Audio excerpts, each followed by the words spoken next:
கல்லடைக்குறிச்சி இரட்டை கொலை வழக்கில் கொலையாளிகளை கைது செய்ய 6 தனிப்படைகள் அமைக்கப்பட்டிருக்கிறது. அண்மை செய்தியாக பார்க்கிறோம். கூடுதல் விவரங்களோடு செய்தியாளர் சிவமணி இணைகிறார். சிவமணி, விவரங்கள்.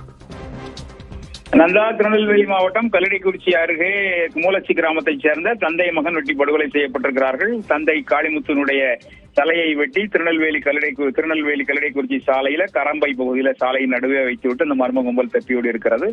மூத்த மகன் சின்னராஜ் படுகாயங்களோடு கல்லடைக்குறிச்சியில் இருக்கக்கூடிய தனியார் மருத்துவமனையில் அனுமதிக்கப்பட்டிருக்கிறார்.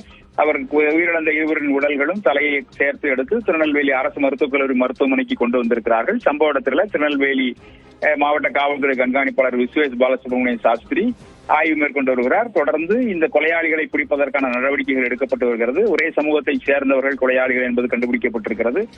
கடந்த 2 ஆண்டுகளுக்கு முன்பு நடைபெற்ற கொலை சம்பவத்தினுடைய தொடர்ச்சியாகவே இந்த சம்பவம் நடைபெற்றதாக காவல்துறையினுடைய முதற்கட்ட விசாரணையில் தெரிய வந்திருக்கிறது.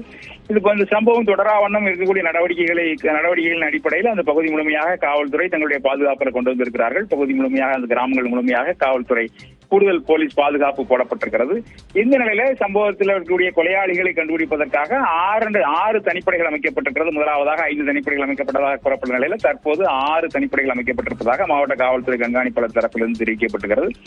2 டிஎஸ்பிகள், அதாவது மாவட்ட துணை காவல் கண்காணிப்பாளர்கள் தலைமையில 2 துணை கண்காணிப்பாளர்கள் தலைமையில அந்த தனிப்படைகளும், அதுபோக 4 காவல் ஆய்வாளர்கள் தலைமையில மொத்தமாக 6 தனிப்படைகள் அமைக்கப்பட்டு இந்த பகுதி முழுமையாக தேடுதல் வேட்டை நடத்தப்பட்டு வருகிறது.